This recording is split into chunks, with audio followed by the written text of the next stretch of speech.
RPGED numéro 17, donc Renew, donc renouvelé. Alors bon, je pense que pour me renouveler, c'est quelque chose que j'arrive à faire, mais je doute, je vais partir du point de vue que vous êtes un débutant en moyenne dans la pratique. Le moyen de se renouveler pour moi dans le jeu de rôle côté meneur de jeu et aussi côté joueur, c'est d'arrêter de faire une fixation sur le fait de s'inspirer des personnages de fiction. Ça a l'air bizarre dit comme ça, mais mis à part le côté où en fait j'essaie de, comment dire ça parfois, de sortir des codes ou encore de les embrasser d'une nouvelle façon, conformément aux médias jeux de rôle et aussi de ce que j'ai envie de jouer, je trouve qu'on essaie de faire une trop grande fixation sur le fait de vouloir faire comme dans les films, comme dans les séries, comme dans les mangas. Oui, mais le personnage il était cool, ouais, mais le scénario j'aurais bien aimé vouloir refaire des espèces de noces pour arrêter. Juste, rappelez-vous que le jeu de rôle ça peut être énormément de choses et qu'il y a un avantage, c'est que c'est vous qui êtes aux manettes. Vous meneurs de jeu qui allez en fait poser le pitch de base et les joueurs qui vont interagir avec.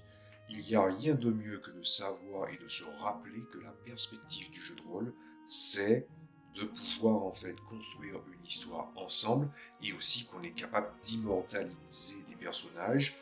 au travers de nos actions et aussi de ce qu'on a envie d'explorer.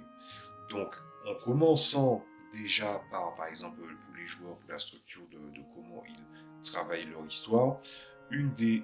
méthodes, on va dire, pour se rapprocher, pour donner un début de solution, c'est de ne pas essayer de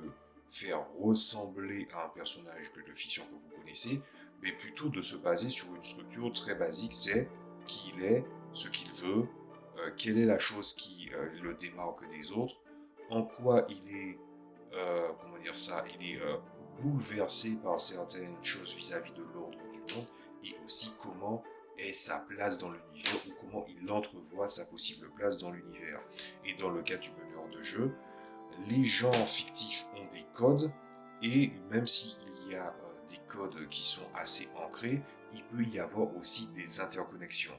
Il ne suffit pas juste de faire quelques mélanges. Des fois, en fait, il faut juste se rappeler dans l'idée que une construction d'un setting de jeu de rôle ou de campagne, c'est un bac à sable et que les bords ne sont jamais que des limites qu'on n'est même pas obligé de voir. Personne ne vous a dit quelle était la taille de ce bac à sable.